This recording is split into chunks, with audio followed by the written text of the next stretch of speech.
really excited to be here and talk about my work as a costume designer and kind of weave in, how films can really help us to find ourselves and maybe tell us a story of, the character finding themselves and who they are. And I've been very, very lucky in my career as a costume designer to work on a lot of female-centric films.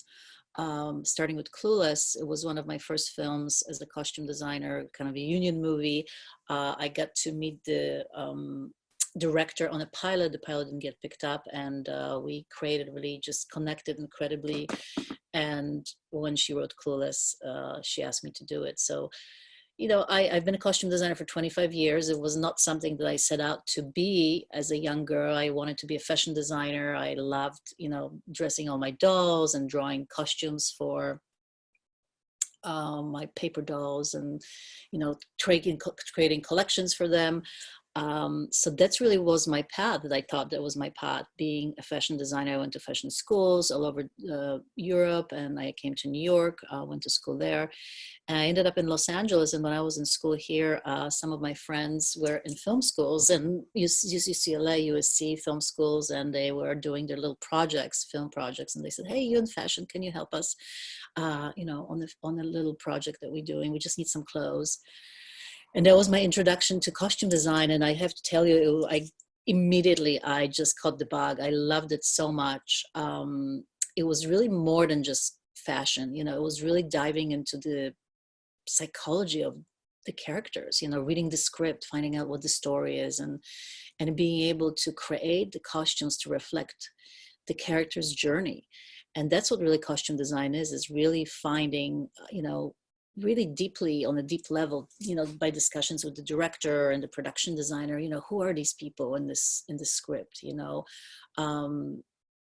where they come from, where do they grow up, what do they like, what do they eat, what's their surroundings are, what kind of a home do they live in, education, are they depressed, are they happy? All of that stuff is so important to really create the character. And what's so cool about costumes, that when a character comes on the screen, within probably 15 to 20 seconds or quicker, you can tell who they are by what they're wearing, everything, all the information is really in the clothes. How do they wear the clothes? Are they too tight? Are they depressed? Are they happy? That's really, really cool for me. I think that would really kind of made me love this profession, because I just find it so interesting to be able to express that, and especially on the big screen and in movies and stories that can inspire, everyone, not just women. And been so lucky to really get the opportunities to work on such wonderful movies. Clueless was really cool because it really was like a marriage of the two things that I've loved so much. I've loved fashion for so long, and it was really kind of what I've done, my education, my passion. And then when I got into the film design, the costume design, Clueless really was a project that married both of them, because in that film was so interesting. I had to create a fashion that really hasn't really happened yet, because when we started researching the story, and the high schools in LA was a story about girls in Beverly Hills who had a lot of money and could wear anything they wanted.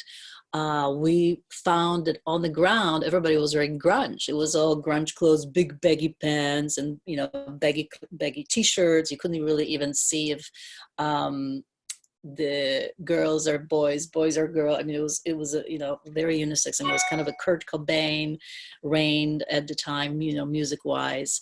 So it was really interesting because the script talked about girls who were feminine, who were pretty, who really kind of knew who they were and had all the means in the world to shop for clothes. So I actually had to go into and research the runway shows, in Europe, and really look at what's happening there and bring that information, and now kind of infuse that information into the script, because the girls were young. They were 15, 16-year-old girls, so they really couldn't be like snooty models running around in sexy clothes with high heels. We had to kind of take that information, what's happening, because runway shows are about 6 months ahead of fashion, or even longer by the time everything gets translated and copied and made and sold into the mall.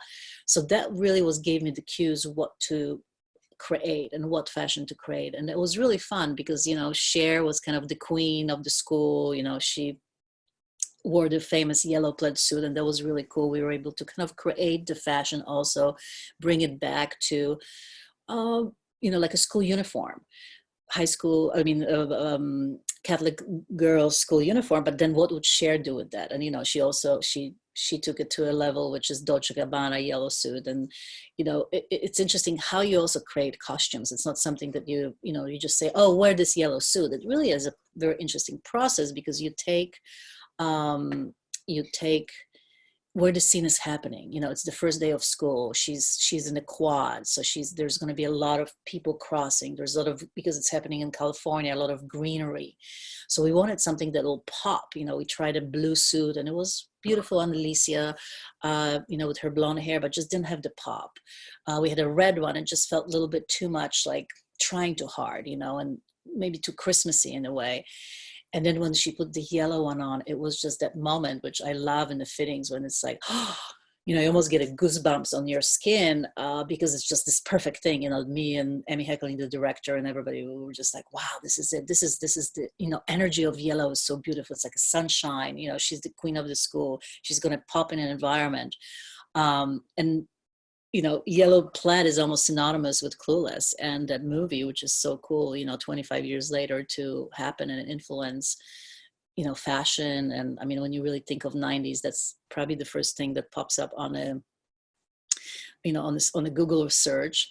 And I'm super proud of it. And it was a great story to tell about friends and girlfriends, and kind of, finding yourself in high school. This is a really great story too, of the character Tai, who is a young girl coming to Beverly Hills from East Coast, who really is wearing the grunge. When you first meet her, I don't know if there's a picture of her. There was a picture of her when she's kind of in her grunge clothes.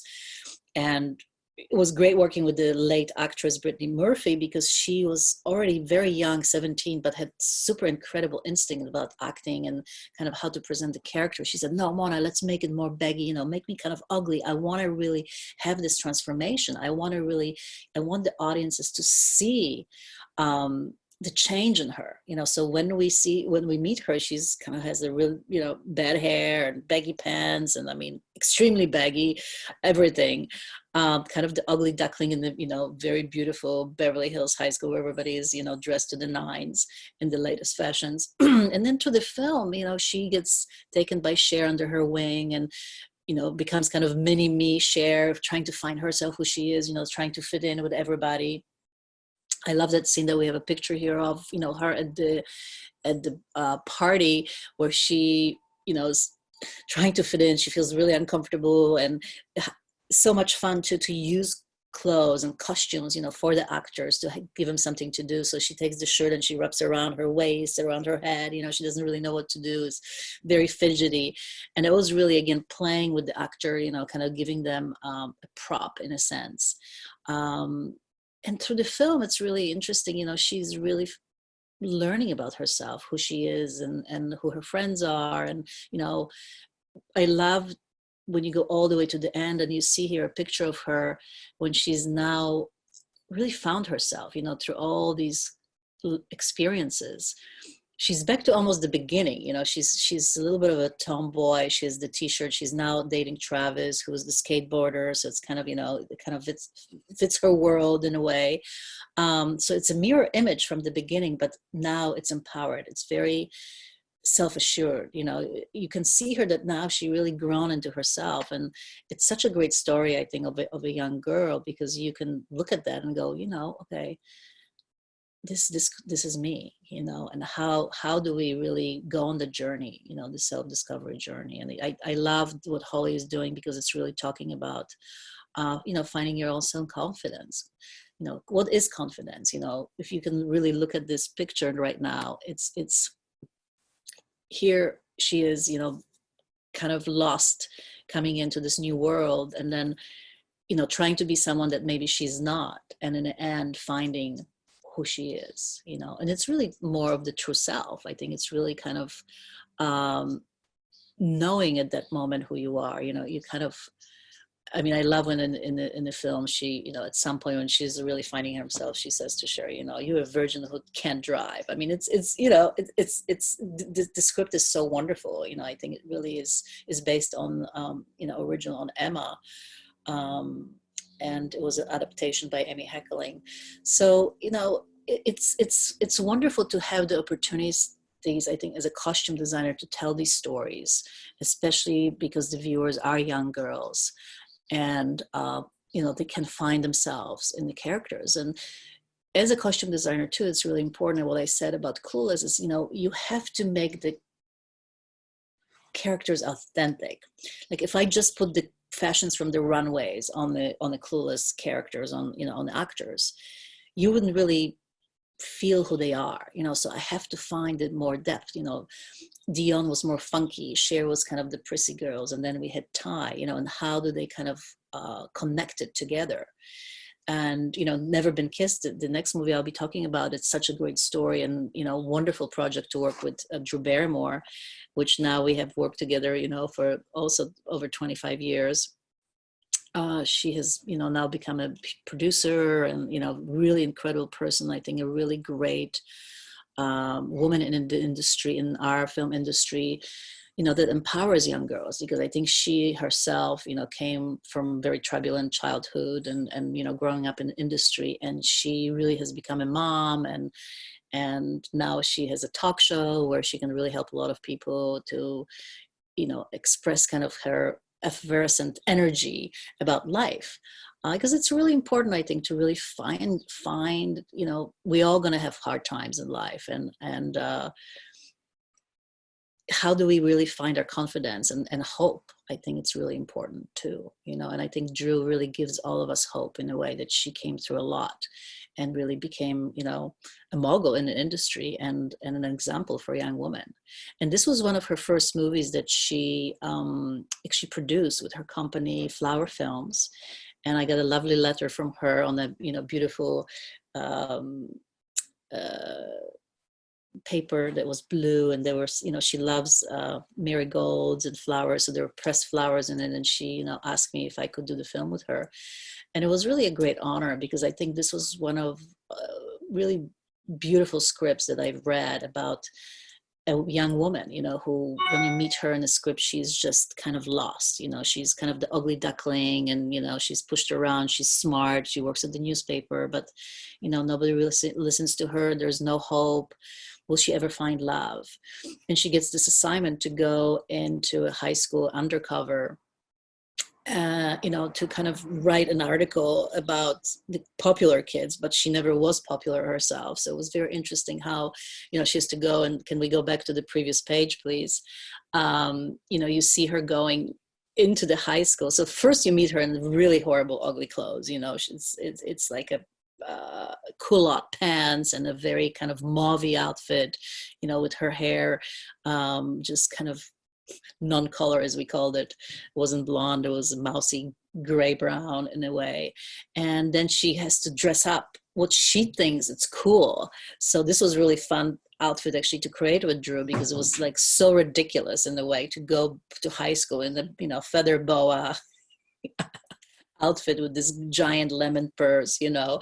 We had to use white because it was actually, you know, scripted that she spills the chocolate milk on herself. So we had some guidance from the script. And that's what's usually also, you know, what gives me clues as a costume designer, you know, what's written on a page. And then how do we interpret it with the director, you know, how do we, you know, take it maybe a little further, which we did here. It's almost like a costume for her, you know, because she's trying to be someone that she's never been, to fit in, and she thinks she's going to fit in, which is hilarious. And I had a lot of fun with Drew, because she used to, you know, in the day, it was before cell phones, we would go shopping together, and you know, she's trying clothes, and the people didn't even really care, because she never dresses up, and it's just in her sweatpants and no makeup, which I love her for it. You know, she goes to board meetings like that with her dogs in tow. So it's a lot of confidence that I think she has. And you know, the journey through this film, again, you know, what is the empowering, you know, what is kind of finding the inner beauty? It's not really the outer beauty, you know, it's really it's going through the emotional hardships. She gets laughed at, she never can write the article. Her brother comes into the school and, within seconds he's popular. She hangs out with the nerds and, but that's not really what the newspaper wants. And I love the ending of the film, when you see her in a pink dress waiting for the kiss, for the teacher that she fell in love with to come. And you can really see the special dress that I designed. And that was something that Julie really wanted to be pink and kind of chiffon and very, it was a very mature dress in a way, sweet, but we had a low cut in the front. It was bias cut, which is kind of body hugging, but not too much, and she just looked like a confection. And it was so feminine and beautiful and age appropriate and kind of really showed you who she has become, at that moment. She was just herself and I loved it. And, kind of when you look at the beginning, her, kind of mousy girl, not confident, and then going through school, getting kind of crazy and wild and trying to, figure out who she is and kind of living the lie. And then in the end, finding that strength and, embracing the femininity, all her imperfection in a way. I loved it. I loved that dress. I really felt that as a costume designer, and I think as a part of a story, it really told who she is. I really feel that they really expressed her, who she was at that moment. I love it. I have so much fun with those little things, like what color of the dress is it going to be? And, get to create the whole picture. I mean, as a costume designer, I do not only the principal characters, but I do all the extras. I have to dress all the people in the ballroom scenes. It's a lot of clothes to deal with.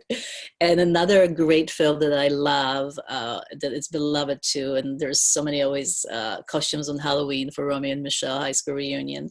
It's a great story of best friends. Who are they? They just girls that came out of high school together. They're best friends and they're trying to survive. They're living in LA. They love making clothes, trying to find themselves too, survive and, figure out what, what's their journey? Who are they? Where are they going to go? And they have to go to a high school reunion. And it's so interesting. They fake themselves. They go and they pretend that they discovered Post-its because they felt that their lives were not good enough, that who they were. The girls in California, loving clothes, going out, making things, they were just not good enough.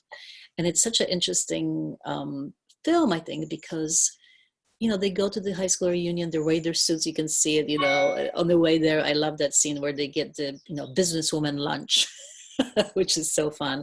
I get to design the suits for Lisa and Mira. I love how kind of, one character, Lisa, was a little bit more feminine. Mira's character was a little bit more masculine, and it always kind of reflected in their costumes, One was a little bit more bossy. And they go and to the reunion, and they kind of have to create that lie. And they look around and look at all the different people, and they didn't even wear any better than really what they wear in LA as themselves. And I think they realized that. And in the end, I love that moment. And those are the two dresses you see that I sketched and designed for Lisa and Mira. Those are who they are.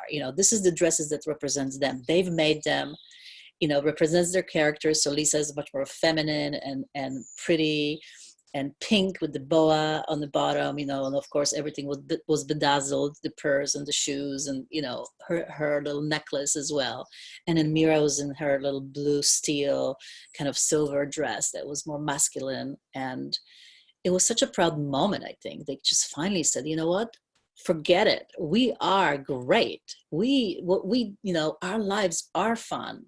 I loved being able to do that as a costume designer, and and it's a lot of work. It's really, you have to go extra mile and maybe get this fabric and have more fittings, but I think it's so important and I love it. To me, it really, where I can share my love and kind of my talent and what I do, knowing clothes and understanding clothes and costume, and it's such an honor really to be, and I'm so happy that you know, I mean, 25 years later, Clueless is still such a popular film, and people love it. You know, they just so inspired by it to this day. And here's Enchanted, which is, you know, another beautiful movie. And what was so cool about Enchanted, that this was the first film ever for Disney where the princess saves the prince, which is like, yay! I was really enchanted by the script, and I wanted the job so much. There were a lot of big designers going for that project. You know, you had to be interview, and I kind of went on a whim and, you know, made a beautiful book where I had sketches and ideas for the characters. And I got a second interview for the job. And really what got me the job was the designs for Narissa, the evil queen, who wears this really incredible outfit. Because, you know, what's interesting about this film is you go from animation to live action, and then the Queen Narissa, the evil queen, actually becomes a CGI dragon. So as a costume designer, it was so interesting to be working with these different mediums too, going from 2D animation, you know, hand-drawn, like old style school animation, Disney animation. So I actually had to design the costumes in the animated world with the animators. So then I made the costume and live actions for the actors. And the really cool part was the proportion. So, you know, all the animated characters, especially let's say Giselle, the big white dress, you know, it's like a doll-like, because in animation, when you think of all the dresses you've always seen as a 5-year-old, it's like big sleeves, big skirts, tiny little waists. So now I had to make that proportion on a human. So that white dress, we probably used about 300 yards of fabric, had a metal hoop. It was just humongous. The sleeves were so big, but we were able to create that little, you know, doll-like proportion for Amy to run around, you know, New York City, Times Square, come out of a manhole, and kind of be this very kind of animated, almost fake characters. You know, I mean, the hair and the eyelashes and the layers, and, you know, it just was really fantastical. And that's kind of how we meet her, which she's almost like a cartoon character, but in a human form. And here, that's where her journey starts, coming to this world and now having to learn about feelings, you know, because I guess in her world, everybody just sings and everybody's very happy, and that everything, you know, ends as ever happy ever after. So this was a very different world of ours, where things maybe are not as easy. And I loved that because I could really tell through the costumes her journey. So this is her first costume that she changes into. She makes it actually out of a curtain at Patrick Dempsey's house. And, you know, it's still very princess. It has the cup sleeves, you know, the empire waist. And it was a dress that she actually has to wear like about the 1/3 of the film. So I had to work with the production designer who was in charge of the curtains, making sure that, you know, the color and the fabric is really appropriate for her dress. We had some little bit of conversations because he wanted something a little bit more yellow, which was not really good on Amy Adams' skin at all. So I had to fight. And if you can see maybe in the picture, like I actually made the dress a little bit more turquoise, because it was beautiful with her red hair. So, you know, she's changing. She's now finding the feeling. She's learning who she is in this earth. And then you see her, she has a little shorter dress. Maybe she went to Bergdorf's and bought it with the little girl because they went on a shopping spree. And then here's the dress that you see, the purple dress that I designed for Amy, because this is the very important moment in the film where she decides to stay on this earth with us, you know. And this is so important to show everything is stripped, all kind of the fakeness, the fake hair, the makeup, the eyelashes, you know, the poofiness of everything. So now we have this dress that I designed that's just like raw. It's body fitting. You see every imperfection. You know, we stripped everything from her. You could even see imperfection in her skin. The hair is simple.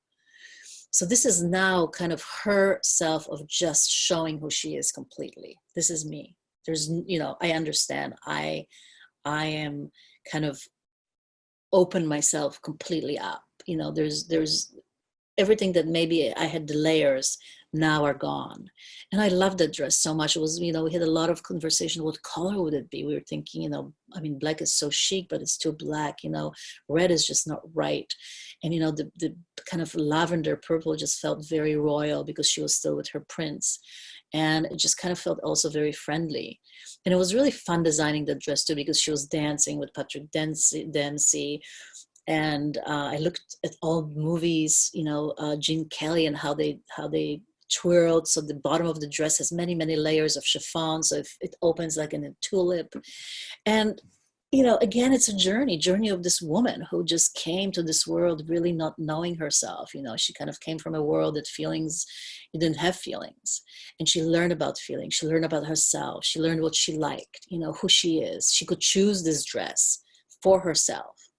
To express who she is. You know, it was really, really incredible to work with Amy Adams, because she's so smart. You know, she's really into the character. We have many discussions. You know, there were so many fittings to make the costumes, and really choosing everything, you know, very carefully.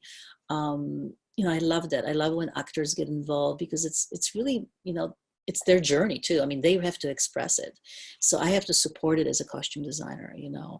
And I love this movie to this day. You know, there's so many young girls out there that just, you know, I talk to them, and it's just perfect. I think how a Disney movie, you know, can have this freshness and kind of breakthrough moment where the princess saves the prince.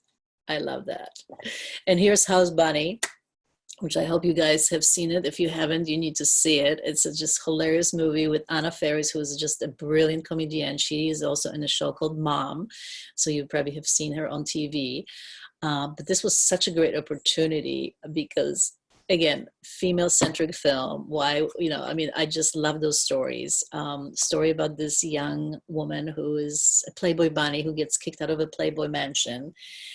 Very sad because she's too old. She's only 27. So she gets kicked out of the Playboy mansion, and she's roaming the streets and, you know, sleeping in her car. And then she comes upon a sorority house and becomes a sorority mom to these girls. If you can turn the page to our next, please.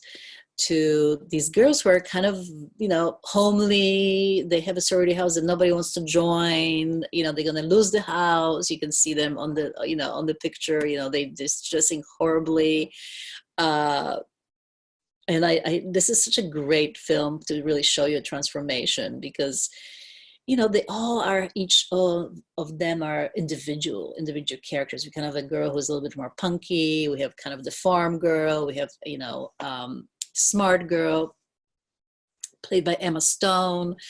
You have the hippie pregnant girl, you know, so you have all these different kind of characters, and Anna Faris's character comes and just says, okay, I'm going to help you to be popular. I'm going to help you to get all the boys. I'm going to help you to get all the, you know, people for the sorority house, and don't worry. So here's, you know, again, someone changing them into something that they are not, you know, but they embrace it. They want to be popular. I mean, who doesn't, right? And they want to have fun and be cool. So I love the photo. If you can see, you know, like, look at the change. And this is so much fun to be a costume designer, because look at that. So I get to dress them kind of homely, and then I get to dress them kind of like Playboy bunnies, but it's in their own kind of style. So you can see the punk girls in the purple t-shirt now. You know, the hippie girl kind of has a paisley dress. Emma Stone is kind of, you know, it's in her character. So it's really cool. As a costume designer, you have to stay in the line. You have to still express who they are, even though they are changing. And, you know, of course, they got popular. They had a big party, and they got all the, you know, the people to join. But in the end, it wasn't really them, you know. So when you look at the end of the film, I don't have a picture of that, but you really see that they found their own kind of heart, in a sense. You know, they knew that they were no longer the girls in the beginning. They knew they were not the girls who Anna Faris' character, Shelley was her name, changed her into. And they were able to really again, find that thing that makes them unique, who they are and believe in themselves, believe that that uniqueness, it's really cool. And that what really is more popular than just being a Playboy bunny, like, and I love that film for that, because it shows the journey of these girls. And even for Shelley, you know, she kind of was a very ditzy Playboy bunny. She didn't know, you know, about herself. She goes on a date and she's like, you know, I don't really know about politics, but she's trying really hard. And I think she also learned something from the girls about herself, you know. So in the end, she knew that maybe just being Playboy bunny or being popular or, you know, being on the page of a magazine is not all that, you know. And you see change in her as well. So I love movies, you know. I miss them, and I wish that, you know, we can be back soon to, you know, be able to go to theaters and see these stories and kind of get immersed in them and be able to find ourselves in it, you know, to come out of the film and kind of go, oh, that was a great story. I feel better. You know, I really like that. Give me some hope and confidence and fun, because that's what, you know, I think film, and now there's so much good television as well, you know, should be. And that's why I love doing this job, because I feel like that I can influence and maybe help young women out there, and men, of course, too, who are, you know, love the female-centric films, to, you know, empower them in a way. I hope that this was fun for you, and I hope that there's some good questions.